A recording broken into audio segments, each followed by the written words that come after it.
Good morning बच्चों, good morning. कैसे हैं आप सब? उम्मीद करते हैं आप सब बहुत ही अच्छे होंगे। तो मेरा नाम है हर्ष और स्वागत करता हूं आपके अपने यूट्यूब चैनल मेंस बाबा के ऊपर में। तो हम लोग क्या करने जा रहे हैं? हम लोग करने जा रहे हैं मॉर्निंग के 5 बजे के 5 इंपॉर्टेंट क्वेश्चन जो रिलेटेड है करंट अफेयर्स के अंदर। तो जिन्होंने वीडियो को लाइक कर दिया है, चैनल को सब्सक्राइब कर दिया है, बहुत बहुत धन्यवाद। जिन्होंने नहीं किया है प्लीज़ कृपया कर दीजिए, साथ ही साथ शेयर कर दीजिए उन तमाम विद्यार्थियों के साथ जो तैयारी कर रहे हैं UPSC, state PCS, SSC, banking, railway इत्यादि किसी भी एग्जाम की जहां पे करंट अफेयर आता है। तो आपका स्वागत है। तो आइए देखते हैं मॉर्निंग के 5 बजे के इंपॉर्टेंट कौन से 5 क्वेश्चन है। तो मैं पहले आपको एक मोटिवेशन दे देता हूँ। अब पहले मोटिवेशन कोटेशन की बात कर लेते हैं। आज का मोटिवेशन कोटेशन क्या है? तो आज का मोटिवेशन कोटेशन है, जिंदगी में रिस्क लेने से कभी डरो मत, हार भी गए तो सीख ही मिलेगी। इसका मतलब क्या है कि ऐसा बहुत बार होता होगा दोस्तों, जहां बच्चे या बहुत बार बोलते हैं कि सर ये नहीं कर पाया तो क्या करूंगा, ये एग्जाम नहीं निकला तो जिंदगी बर्बाद हो जाएगी, ऐसा हो जाएगा। ऐसे ऐसे तमाम तरह के बच्चे बातें करते हैं, जबकि ये सब ऐसा मिथ है। अगर एग्जाम नहीं भी निकला तो इतना जो आपने पढ़ा वो कभी बेकार नहीं जाएगा। आपके लिए दूसरी अच्छी और अपॉर्चुनिटी भी है, आप उसको जाइए, उसको गो थ्रू कीजिए, या अपनी गलतियों से सीखिए। या आपका पेपर नहीं निकला इस बार तो आपने देखिए कि आपने क्या क्या गलतियां की, क्या कमियां रह गई इस साल। अगले साल उन कमियों को दूर कीजिए। हमेशा आपका जो एक्सपीरियंस है ना, वो सबसे अच्छा टीचर मानता है लोग। जब तक आप अपने एक्सपीरियंस से नहीं सीखोगे तब तक आप समझ नहीं पाओगे चीजें कैसी होती हैं। तो आई होप आप पॉजिटिव रहोगे और पॉजिटिव लोगों के साथ रहोगे। चलिए पहला क्वेश्चन देखते हैं क्या है। ये पहला क्वेश्चन ये है कि यूपीआई लाइट पेमेंट ट्रांजैक्शन का जो अपर लिमिट है उसको कितना सेट किया गया है? तो अपर लिमिट इसका 200 तक सेट किया गया है। तो national payment corporation of India that is NPCI ने सेट कर दिया है।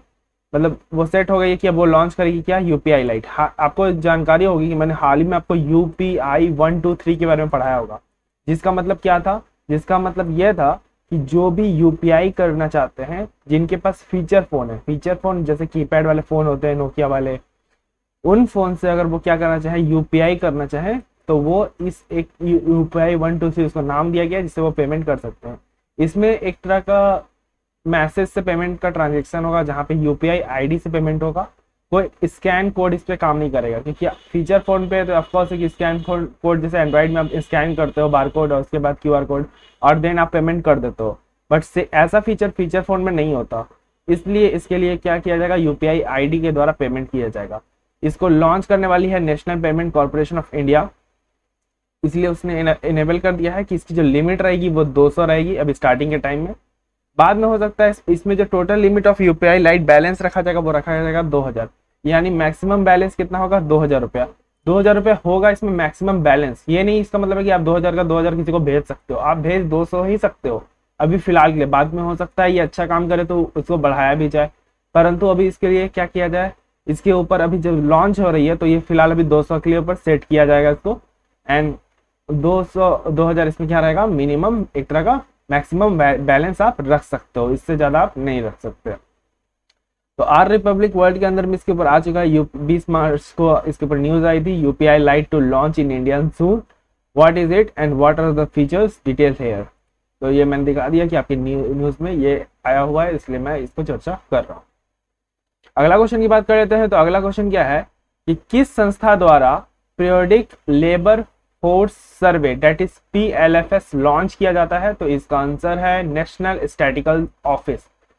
तो latest periodical labour force survey launch कर दिया गया है नेशनल स्टैटिकल ऑफिस के द्वारा।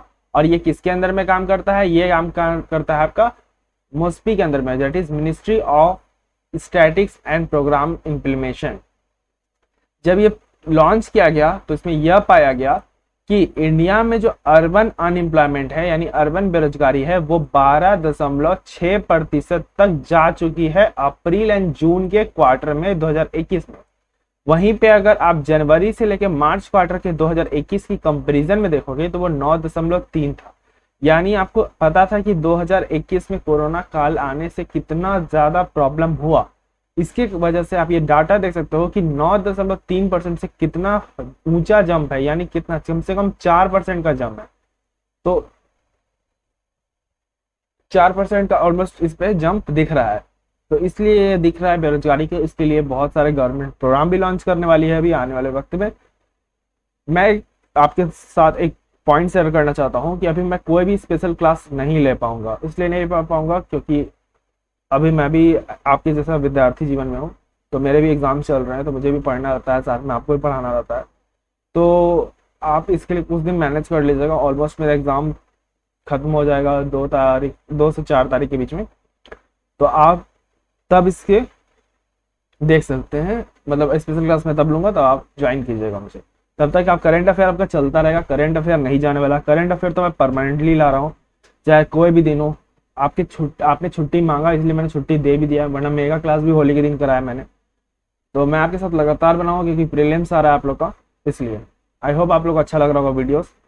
ये एक तरह का रिवीजन वीडियोस होता है। डिटेल वीडियोस आपको अगर किसी चीज़ पे चाहिए तो आप कमेंट बॉक्स में बोल दिया कीजिए, मैं उसके ऊपर डिटेल वीडियो भी आपको अच्छे तरीके से बता दूंगा।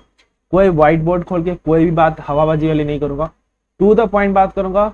पीआईबी द हिंदू के न्यूज ला के आपको ऑलमोस्ट दिखाऊंगा, इसलिए आपको इधर उधर भटकने की कोई जरूरत नहीं है। आप बस चैनल को सब्सक्राइब कर दीजिए, बेल आइकन को दबा दीजिए ताकि मेरे लेटेस्ट वीडियोस आप तक आते रहें। चलिए, इसके ऊपर मैंने एक ट्वीट भी शेयर कर दिया है, जिसका ministry of statistics and programme implementation द्वारा एक ट्वीट भी लॉन्च किया गया है 14 तारीख को। और इसमें ये लिखा गया है कि इसने रिलीज कर दिया है क्वार्टरली बुलेटिन किसका, पीएलएफएस का, that is periodic labour force survey का, जो किसको दिखा रहा है, अप्रैल से जून माह के दिखा रहा है 2021 का, और जिसमें बता रहा है कि ये कितना हो चुका है, 12.6%।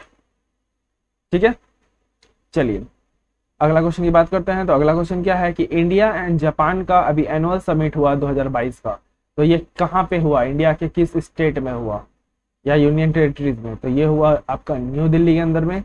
तो प्रधानमंत्री नरेंद्र मोदी और जो जापान के आपके जिसके काउंटर पार्ट हैं, जो प्रेसिडेंट है, उनका नाम क्या है, फुनियो किशिदा, उन्होंने अभी क्या किया, बातचीत किया है न्यू दिल्ली के अंदर में। और इसका क्या नाम है, इसका नाम है इंडियन जापान एनुअल समिट 2022। ये समिट लगभग आपका 2019 में होने वाला था, बट उस समय आ गया कोरोना चाइना की कृपा से, और 2021 तक उसका प्रकोप रहा। उसके बाद जाके उस चीज़ को अभी हो रहा है।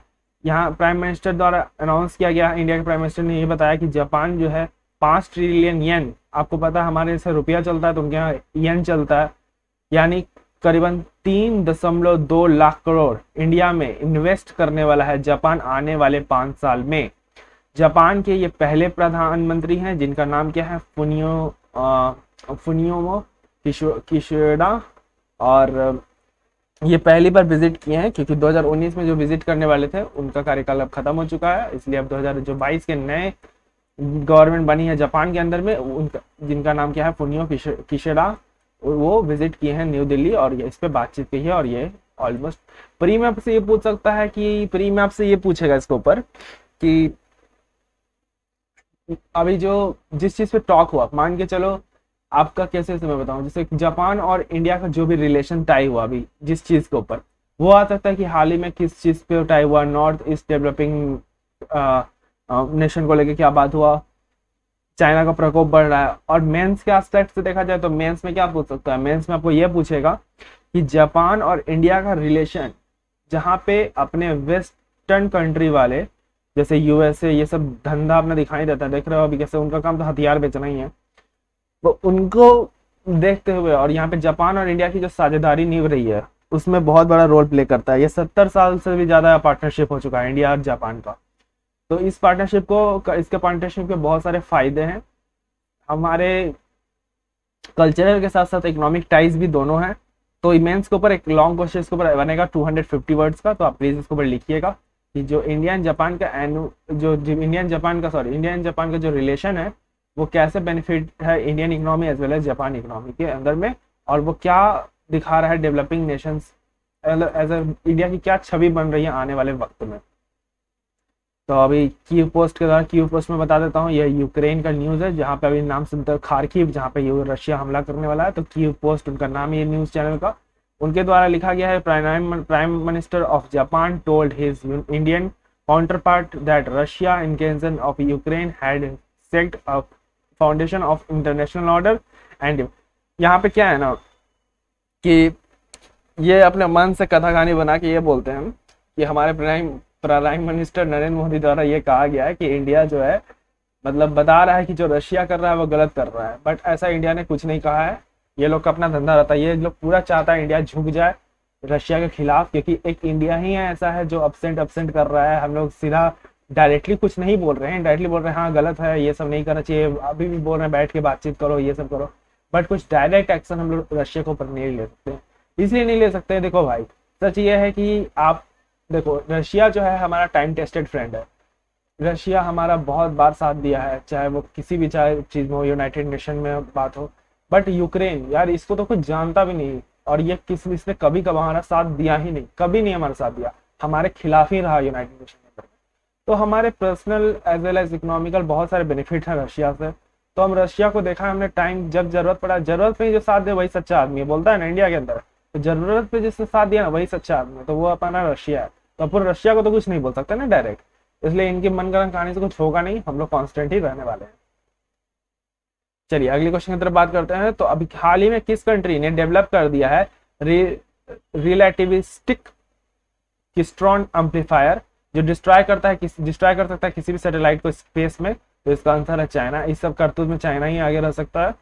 ये एक तरह का ऐसा सैटेलाइट है जो 5 मेगावाट एक तरह का गर्मी पैदा करेगा, जो क्या करेगा, डिस्ट्रॉय कर देगा किसी भी सैटेलाइट को। ये माना जा रहा है कि ये civilian as well as military purpose दोनों के लिए यूज कर सकते हैं। इसे क्या कहा गया, इसे डायरेक्ट एनर्जी वेपन कहा गया है, जो क्या करेगा, एक इलेक्ट्रोमैग्नेटिक एनर्जी निकालेगा जो डिस्ट्रॉय कर सकता है एनिमी इक्विपमेंट्स को। तो एक इलेक्ट्रोमैग्नेटिक एनर्जी पैदा करता है कितना का, 5 मेगावाट का, जो किसी भी एनिमी के किसी भी चीज को डिस्ट्रॉय, इक्विपमेंट को डिस्ट्रॉय कर सकता है, और चाहे तो उसी को डिस्ट्रॉय कर सकता है जो ये बंदा आ रहा है। ये चाइना वाला है खतरनाक। तो आप देख सकते हैं विनोन, एक ये शायद चाइनीज न्यूज है, maybe I don't know, देख लीजिएगा आप लोग। इसने ये कहा कि रिसर्चर्स ये पाया गया कि चाइना बिलीव करता है कि उसने एक माइक्रोवेव मशीन या माइक्रोवेव मशीन में आदमी खाना बनाता है, ये आदमी सीधा डिस्ट्रॉय कर रहा आदमी और इसी को पका देगा। तरह का ये लॉन्च कर लिया है जो क्या कर सकता है, किसी भी सैटेलाइट को डिस्ट्रॉय कर सकता है स्पेस में। मान के चलो स्पेस से अगर कोई चाइना पे अटैक करता है तो वो वहीं पे इसको डिस्ट्रॉय कर देगा। ठीक है, अगला लास्ट क्वेश्चन क्या है कि इंडिया ने अभी वकालत किया है किसका, biological and toxic weapon convention का इंटरनेशनल बॉडी के, किस इंटरनेशनल बॉडी में? तो इसका आंसर है यूनाइटेड नेशन सिक्योरिटी काउंसिल के अंदर में इंडिया ने अभी एडवोकेसी की है किसका, biological and toxic weapon convention का। देखो ये सब ऐसा चीज है ना जो इंडिया ये मान रहा है कि जो बायोलॉजिकल एंड टॉक्सिक वेपन आप इस्तेमाल करते हैं वो डिस्क्रिमिनेटरी, एक तरह का डिसआर्मेंट कन्वेंशन होता है। इसका मतलब क्या है, वो प्रोहिबिट करता है इंटायर कैटेगरी को। मतलब ये नहीं देखता है कि किसी भी आप बायोलॉजिकल या टॉक्सिक वेपन का इस्तेमाल करते हो तो वो नहीं देखता कि मरने वाला कौन है, ये छूटता है तो ये सबको लपेट लेगा, और ये सबको लपेट लेगा तो फिर आप कैसे से ये कीजिएगा। इसी के कारण अभी आपको पता है कि रशिया और यूक्रेन में ऐसा चल रहा है, और रशिया ने एक बार बायोलॉजिकल वेपन का इस्तेमाल कर लिया है, और इसी के चलते बातचीत चल रहा है कि क्यों आप रशिया ऐसा कर रहा है। तो इसलिए इसको प्रोहिबिट किया जाए पूरे तरीके से और इसे रोक दिया जाए, ताकि ये वॉर के भी कुछ नियम होते हैं, आपको बताना है रूल्स ऑफ वॉर। मैंने बताया रूल्स ऑफ वॉर, अभी हाल ही में 3 दिन पहले बताया रूल्स ऑफ वॉर के बारे में। आप मुझे वो बताओ कमेंट बॉक्स में क्या होता है नहीं होता है। ठीक है, इसके ऊपर एक ANI न्यूज ने भी दिया है, ये न्यूज है, सॉरी ट्वीट है, आप देख सकते हो। तो मॉर्निंग के 5 बजे का 5 इंपॉर्टेंट क्वेश्चन खत्म हुआ। अगर अच्छा लगा है तो वीडियो को लाइक कर दीजिए, चैनल को सब्सक्राइब कर दीजिए, साथ ही साथ शेयर कर दीजिए तमाम विद्यार्थियों के साथ जो तैयारी कर रहे हैं UPSC, state PCS, SSC, banking, railway इत्यादि किसी भी एग्जाम की जहाँ पे करंट अफेयर आता है, तो उनके साथ शेयर कर दीजिए। साथ ही साथ इंस्टीट्यूशन सीरीज एंड योजना सीरीज की वीडियोस चली हैं, तो आप देख सकते हैं जाके। अब इस पर कुछ बचा नहीं है, इंस्टीट्यूशन सीरीज ऑलमोस्ट, और योजना सीरीज में अगर कुछ भी अपडेट आएगा तो मैं उसको कंप्लीट कराऊंगा। फिलहाल आप कोई भी योजना देखें तो आप जा सकते हैं, देख सकते हैं। GS पेपर 1, 2, 3, 4 से डेली क्वेश्चन डाल रहा हूँ। जो बच्चे नहीं सॉल्व करते हैं उनको मैं एक चीज अच्छे से बता देता हूँ कि आप अगर मेंस की तैयारी करते हो ना तो आपका प्री उसी में कवर हो जाता है। जिन लोगों को ये नहीं पता है तो वो प्लीज समझ लें कि अगर आप ऐसे तैयारी करोगे ना कि प्री की अभी तैयारी करूंगा फिर मेंस की बाद में तैयारी करूंगा, एक चीज की इंटरव्यू की भी तैयारी ना आपकी कभी ऐसा नहीं होता। ये सब चीज की ऐसी तैयारी ना जो आपके ऑल ओवर पूरे साल चलनी चाहिए। ये नहीं कि आप अभी बोलोगे कि अभी प्री की कर लेता हूँ, कल को मेंस की कर, आप मेंस करोगे ना तो ऑलमोस्ट उसमें प्री आ ही जाएगा आपका। जब आप मेंस की प्रिपरेशन करते हो तो प्री उसमें ऑलमोस्ट आ ही जाता है। कोई स्पेशली तैयारी आप मान के चलो, मैंने आपको जैसा भी बताया बायोलॉजिकल वेपन के अंदर में आप कुछ लिखोगे तो इसके अंदर आप बहुत सारी चीजें लिख सकते हो, इंट्रो लिख सकते हो, न्यूज में क्यों चल रहा है, इसके पॉजिटिव नेगेटिव साइड्स दिखा सकते हो, इंडिया का क्या स्टैंड है ये दिखा सकते हो। तो ऑलमोस्ट आपका क्या है इसमें प्री से इसी में ना एमसीक्यू बनेगा बेटा, ऐसा थोड़ी होगा कि किसी और से बन जाएगा। तो इसी के चलते मैं आपको बता रहा हूँ कि आप देख लो, अच्छे तरीके से समझो चीजों को, ताकि आप जल्दी से जल्दी अपना गोल अचीव कर पाओ। तब तक के लिए मुझे दीजिए आज्ञा, अपना ध्यान रखें, छोटों को प्यार दें, बड़ों का सम्मान करें। धन्यवाद। जय हिंद, जय भारत।